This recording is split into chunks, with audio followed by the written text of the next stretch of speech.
Hi guys, it's Frankie from Frankie Tech. Good to see you guys again, and I'm here with an ultimate and in-depth comparison between the Mi 10 Pro, the Galaxy S20 Ultra, and the Mi 10.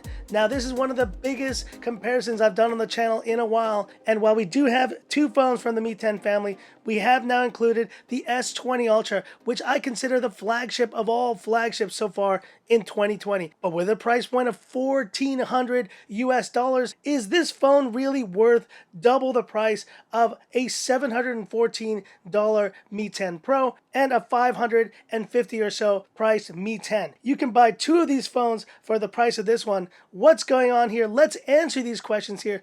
Going down the list: design, display, performance, quick audio test, and some PUBG action. Now stay tuned guys, because this is such an ultimate comparison. I am going to be doing the camera comparison and just give it my full treatment in a separate video coming very soon. But anyways, let's get started. Design: 9mm, 8.8mm, 9mm, and we're looking at 208 grams for the Mi 10 family versus 222 grams for the S20 Ultra. You heard that right. It is a hefty beast.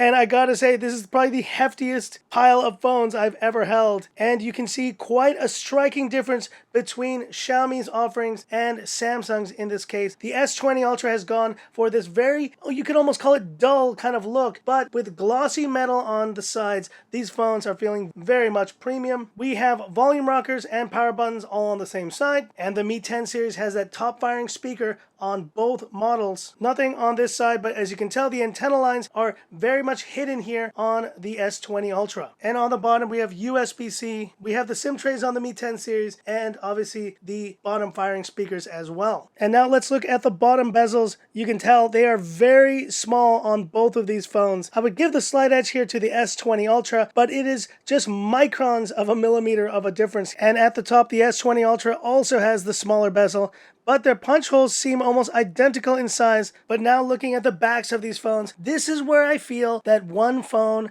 reigns supreme, and that is the Mi 10 Pro. When you look at these two phones, both the S20 Ultra and the Mi 10 have glossy backs, and they are fingerprint magnets galore. The Mi 10 Pro, on the other hand, is just this satiny matte glass finish that feels so luxurious in the hand. And once you couple that with the gold kind of look that they've given this phone, this may be one of the most strikingly beautiful phones that I've tested. Now, I showed this to my wife yesterday, and she absolutely loved it. This gold kind of accent, especially around the cameras and just on the edges with this beautiful satiny back, means that this Mi 10 Pro is even surpassing what Samsung is offering in a phone that's double the price. Now, I do like the color, this ice blue of the Mi 10 series, and it is very nice. But yes, I would take a matte back over this any day. And let's face it, design is probably the worst aspect of this S20 Ultra series. It's been called dull, it's been called a little bit generic. I think that Samsung made a bit of a mistake with the color options, because black and gray are kind of dull colors, and yes, these wallpapers are kind of cool, but the whole experience just feels a little bit drab, to be honest. So when it comes to design, I think one phone takes it here, and that is the Mi 10 Pro. What a gorgeous and sleek device, and I didn't expect that this phone would be as beautiful as it turned out to be, but it is legit. The design win goes to the Mi 10 Pro. Talking about display: Super AMOLED, Dynamic AMOLED, Super AMOLED. And we got 6.67 inches on the Mi 10 family versus 6.9, a whopping 6.9 on this S20 Ultra. Now, I don't know if the camera does this justice, but this display is absolutely gorgeous. I have not seen a display this beautiful on a phone ever. Samsung is the display king, and in this S20 Ultra they have spared no expense with a 2K resolution and up to 120 Hz of a refresh rate.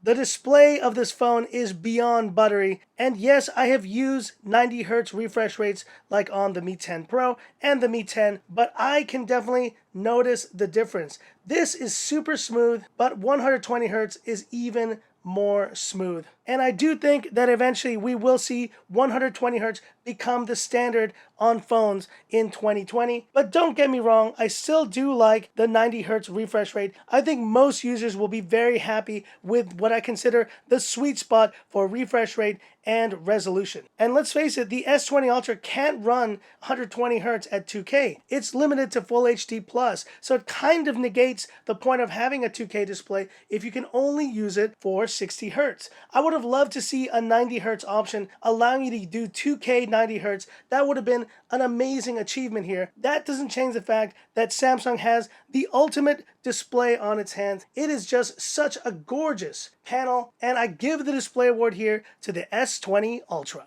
And here's YouTube playback on the Mi 10 Pro, the Galaxy S20 Ultra, and the Mi 10. The colors just pop off all of these displays. For you punch hole haters, you won't be too happy. Now, there is an interesting point of contention in the punch hole kind of conversation, and that is, where is the placement of the punch hole better? Is it better on one of the sides, be it left or right, or is it better in the center? Now, I think in some cases, I do like the punch hole in the center. It is symmetrical and it allows for notifications to stay on both sides of the punch hole. But in this use case of watching content, I do think that the bottom punch hole serves a better purpose. And especially when it comes to gaming, your finger will eventually cover that punch hole area and you won't even notice it. So I can see Xiaomi's logic with actually including the punch hole in this spot. All these phones offer a very immersive viewing experience, but if I have to give the edge to one, it's going to the S20 Ultra. To all you guys who like big phones, this is a big phone, and just because of the size, it's an even more immersive viewing experience.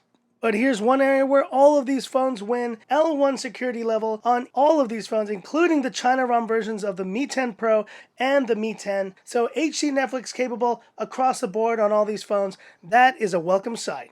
And looking at the benchmarks, we see Geekbench 5 scores very similar here between all of these Snapdragon 865 phones. Now, there is a little bit of a higher score here on the S20 Ultra, but honestly, it's going to be a very similar kind of benchmark result, I think, on all these phones. But in Antutu, we saw something a bit different. I did not expect the S20 Ultra to score this low. I've seen scores in the 550,000 range. Meanwhile, Xiaomi is just knocking it out of the park in these Antutu benchmarks, and we got even closer this time to that elusive 600,000 score. But let's face it, guys, we're right on the doorstep, and these are very impressive scores in Antutu version, as you can see, 8.2.4 on the Mi 10 Pro. But benchmarks are only one part of the story. What has my experience been so far with this Mi 10 Pro? This phone flies, baby. It is just an incredibly fast device, and I really attribute that extra speed that I've gotten to the 12 gigs of RAM. It seems to hold more apps in memory. This phone is just flying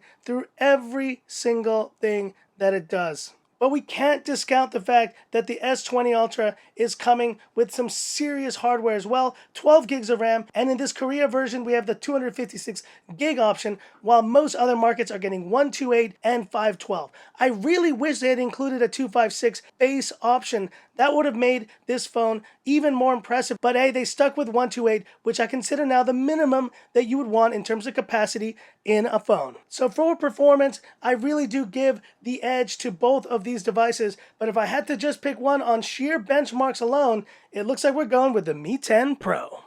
And talking about battery life, we have a 4,500 milliampere capacity on the Mi 10 Pro.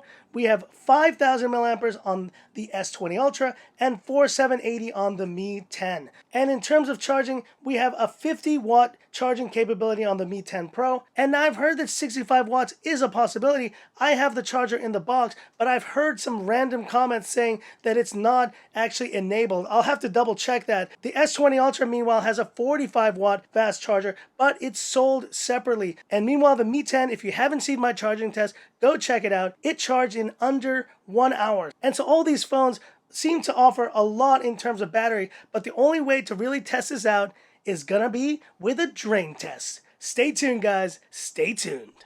And now it's time for a quick audio speaker test. I'm gonna bring the mic down. Let's have a listen.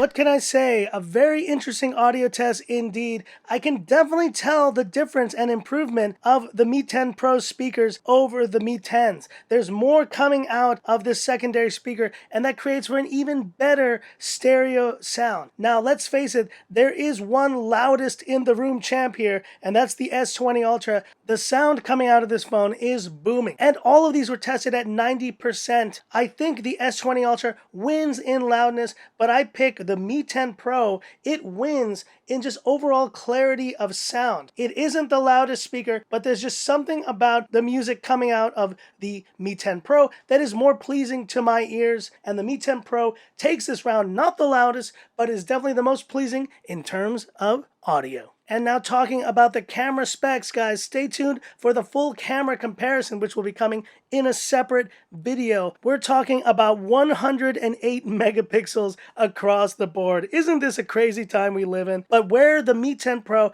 really outshines the regular Mi 10 is the included 8 megapixel telephoto lens, which I'm very happy to see included, 12 megapixel portrait lens, and a 20 megapixel ultra wide. That's up from a 13 megapixel of the regular Mi 10. The Mi 10 Pro is also the phone, as per DxOMark, that is considered the best camera in the world as of right now, with a score of 124. The S20 Ultra has yet to be tested, but it is bringing a serious camera game as well, including a 48 megapixel periscope lens, 12 megapixel ultra wide, and an insane 40 megapixel selfie camera, which I've heard is terrific, and judging by my initial results is also terrific. Now stay tuned, the full triple camera comparison is coming in a separate video, but for now, I do want to share some of the samples that I've gotten between the Mi 10 Pro and the Galaxy S20 Ultra with you. Have a look at these samples and let me know what you think in the comments.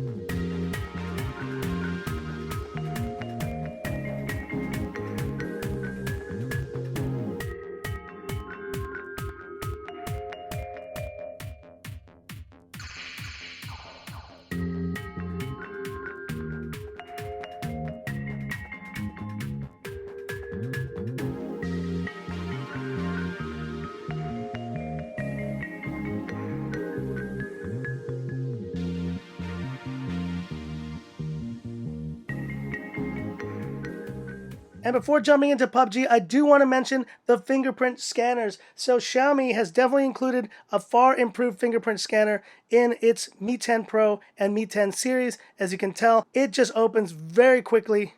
And there's a nice little haptic feedback with the improved haptic feedback on the Mi 10 Pro and Mi 10. You get this little vibration when you log in. Meanwhile, the S20 Ultra is using the ultrasonic fingerprint scanner that Samsung has the rights to right now, and it works very nicely as well, but there's no haptic feedback to speak of. And here's comparing the two. I would say there's a slight edge possibly to the Mi 10 Pro, but both of these fingerprint scanners are plenty fast and should serve your needs in daily use. And it's time for a Snapdragon 865 PUBG showdown, baby, on the Mi 10 Pro, Galaxy S20 Ultra, and the Mi 10. And look at that, guys. If you thought the Mi 10 series was the only one that wasn't optimized for PUBG, think again. The S20 Ultra does not have an extreme option here, and hopefully PUBG can optimize for the Snapdragon 865 soon, so we can have even higher playing options in the future. So there you go. I've enabled anti-aliasing and shadows, and I've disabled auto-adjust graphics. Okay, and full use of the displays. Very happy to see that. And let's get started. And it's time for the classic Frankie Tech swim test. Snapdragon 865 style. Just keep swimming, woo! Oh man, the power on this table, guys, you can feel it. You can just feel it. And they're swimming good. And at the plane jump, let's see how we're doing. The Mi 10 Pro, no stutters whatsoever, and the S20 Ultra is looking very slick as well, and so is the Mi 10. Let's get down to the surface, get some guns, get some action. All right, getting started, and someone's shooting at me already. Oh my gosh, here we go. Wow. So I had no choice. I had to start on the S20 Ultra. Someone landed right near me and is shooting at me already. Unbelievable. This is not a good place to land, man. And there they are. Take that. Oh yeah, first kill on the S20 Ultra. And now let's get some guns here on the Mi 10 Pro. Let's see how we're doing. And they're shooting at me on the Mi 10 Pro. Take that. Oh yeah, there we go. First kill on the Mi 10 Pro. Awesome stuff. This is a much more active game than the last one. And on the Mi 10, finally picking up some ammo and some guns. Let's see if we can find something soon. And getting shot at on the Mi 10. Let's see if we can get 3 kills on 3 phones. Alright, he's shooting at me. Take that. Oh yeah. That's 3 kills on 3 phones, guys. The Mi 10 joins the party. And how are these phones doing so far? Cool to the touch. Cool to the touch, and cool to the touch. I think there's no denying, guys, here, the real champ of this PUBG showdown is the Snapdragon 865. So if I had to give it to one phone, I will pick the S20 Ultra just because of the larger display, but it's by a hair. Now, I will say that the punch hole location makes it a little less immersive, but that doesn't change the fact you have a 6.9-inch display, and with tiny bezels, top and bottom, this is one of the ultimate PUBG experiences I've had. But don't get me wrong, the Mi 10 and Mi 10 Pro are packing the same power for half the price, and there's no denying how amazing and incredible that is.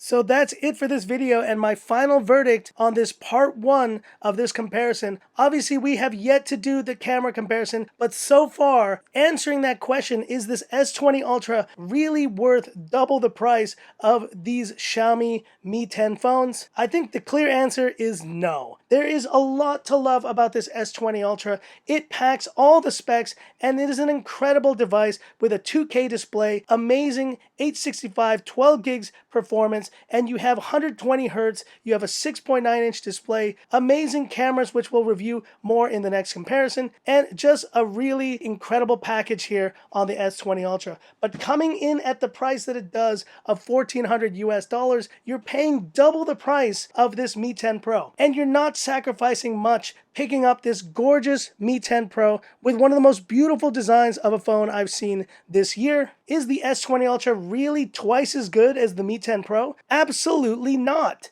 This phone probably offers about 90 to 95% of the experience of the S20 Ultra, and it comes in at half the price. And the Mi 10 also offers a lot to the table, and I think is a great option for you guys who want to consider an 865, a Snapdragon 865 phone with maybe a little bit less of the bells and whistles of the Mi 10 Pro. But yes, you're not getting the faster charging or the telephoto lens, which I consider very important here on this Mi 10 Pro. But if I give it here to one phone, I'm giving it to the Mi 10 Pro. So far, it is just offering so much value, and I know my crowd, you guys really do care about price to performance ratios. The S20 Ultra is an amazing piece of technology, but let's face it, guys, it is way too much money for what it is bringing to the table, and I really wish Samsung would rethink their pricing strategy in the future. Make this the flagship $1,000 option, but don't go above that. And for foldables, yes, their latest technology,